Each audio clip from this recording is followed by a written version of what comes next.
আজি ডিগবৈ পৌৰসভাৰ 9 number 6 number 7 number 2 number এই ৱাৰ্ডকেইটাত আজি 6টা পথৰ আনুষ্ঠানিকভাৱে মুকলি কৰা হ'ল 65 লাখ টকাৰ। গতিকে খুব সুন্দৰকৈ নিৰ্মাণ কৰা হৈছে। আচলতে ভিতৰৰ সৰু সৰু গলিবিলাক মূল পথটো ইয়াত বনাবলৈ এটাও নাই। মূল পথ আটাইকেইটাই ইতিমধ্যেই শেষ হৈছে।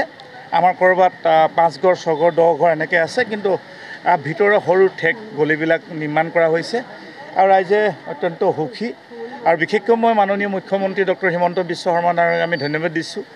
আমাৰ ডিগবৈ সমষ্টিটোত ইতিপূৰ্বে 850 পকী পথ নিৰ্মাণ কৰিলোঁ, তেখেতৰ আশীৰ্বাদ, তেখেতৰ সহযোগিতাৰ কাৰণে। গতিকে অহা দিনবিলাকত মহিলাসকলৰ কাৰণে মহিলা উদ্যমিতা আঁচনি ইতিমধ্যে আহি আছে। তাৰ পৰা অহা 17 ছেপ্টেম্বৰ আমাৰ গৌৰৱ, আমাৰ মাননীয় প্ৰধানমন্ত্ৰী নৰেন্দ্ৰ মোদী ডাঙৰীয়াৰ জন্মদিন 17 তাৰিখে, আৰু 17 তাৰিখে আমাৰ মহিলাসকলে ডিগবৈ সমষ্টিত প্ৰায় 18,000 মহিলাই আমাৰ অৰুণোদয় পাব। নহয় 24,000 লোকে, আৰু 18,000 মানে মুখ্যমন্ত্ৰী উদ্যমিতা আঁচনি পাব, 24,000 মহিলাই মানে আমাৰ অৰুণোদয় পাব।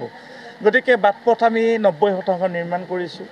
ভাঙা কলেজ, ভাঙা হায়াৰ ছেকেণ্ডেৰী বা ভাঙা দলং আমাৰ ডিগবৈ সমষ্টিত ইতিমধ্যেই শেষ কৰিছোঁ। গতিকে সৰু সুৰা কিছু ৰাস্তা আছে, এইখিনি নিৰ্মাণ কৰিম আৰু সেইটো কাৰণে ৰাইজক ধন্যবাদ দিছোঁ। ৰাইজে সদায় একেলগে থাকি কিনে মোক উৎসাহিত কৰিছে। মাননীয় মুখ্যমন্ত্ৰী ডক্টৰ হিমন্ত বিশ্ব শৰ্মাক আমি ধন্যবাদ দিছোঁ। কেন্দ্ৰীয় মন্ত্ৰী সৰ্বানন্দ সোণোৱাল ডাঙৰীয়াক আমি ধন্যবাদ দিছোঁ। ৰামেশ্বৰ তেলী ডাঙৰীয়াও যিকোনো মুহূৰ্ততে আমাৰ মাজত আহি উৎসাহিত কৰিছে, আমাৰ কামত সহযোগিতা আগবঢ়াইছে।